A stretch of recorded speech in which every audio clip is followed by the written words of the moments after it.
સ્વસ્ય અયમેવ ધર્મો હિ. મનુષ્ય તરીકે આપણું શું ધર્મ?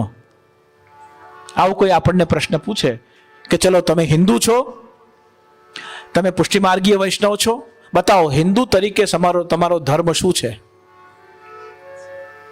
કોઈ આપણને પૂછે, કોઈ આપણને એવું પૂછે કે બતાવો તમારા ધર્મનું આખું નામ શું છે, તો આપણે શું જવાબ આપીએ? શું ધર્મ છે? આપણા ધર્મનું નામ શું છે? પુષ્ટિમાર્ગ આપણા ધર્મનું નામ છે. પણ પુષ્ટિમાર્ગ જેની શાખા છે એ ધર્મનું નામ શું છે? જુઓ, બીજ એ વેદ છે. જે બીજ છે એ વેદ છે. પછી એની જે જળ છે, જે એની રૂટ્સ, બીજમાંથી રૂટ્સ નીકળે, એ જે રૂટ્સ છે એ આપણા પુરાણો છે. વેદ અને પુરાણમાંથી જે પલ્લવ અંકુરિત થાય છે તે ઉપનિષદો છે. અને પછી એ જે વૃક્ષ બને છે એ વૃક્ષનું નામ હિન્દુ ધર્મ છે. હિન્દુ ધર્મનું આખું નામ શું છે? આપણે બધા હિન્દુઓ છીએ ને, તો હિન્દુ ધર્મનું આખું નામ શું છે? સનાતન ધર્મ એક નામ છે. બીજું આખું નામ આપણા ધર્મનું શું છે? હિન્દુ તરીકે આપણને આપણા ધર્મનું આખું નામ પણ ખબર હોતું નથી.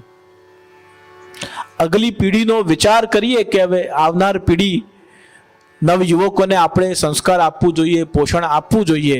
આપણને જ્યાં સુધી એની માહિતી ન હોય ત્યાં સુધી આપણે એમને પોષણ આપી શકતા નથી. આપણા જે ધર્મનું નામ છે એ હિન્દુ ધર્મનું આખું સાચું નામ છે હિન્દુ વૈદિક સનાતન ધર્મ.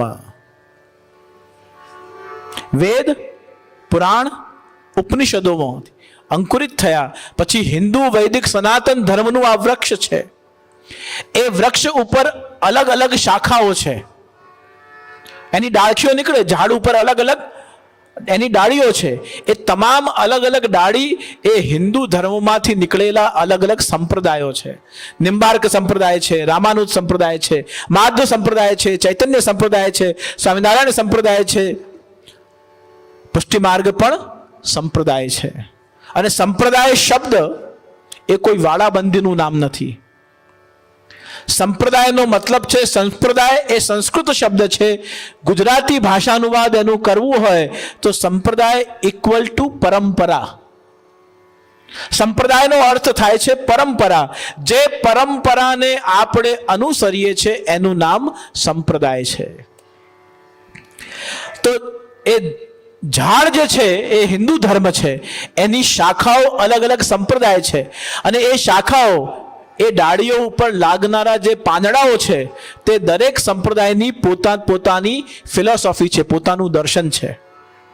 કોઈ વિશિષ્ટાદ્વૈત છે, કોઈ દ્વૈતાદ્વૈત છે, કોઈ કેવલ દ્વૈત છે, કોઈ શુદ્ધાદ્વૈત છે. એ ડાળ ઉપર લાગેલા પાંદડાઓ એ દરેક સંપ્રદાયની પોતાની ફિલોસોફી છે. અને એ ડાળ ઉપર લાગેલા ફળ એ દરેક સંપ્રદાયના પોતાના ઈષ્ટ આરાધ્ય દેવ છે.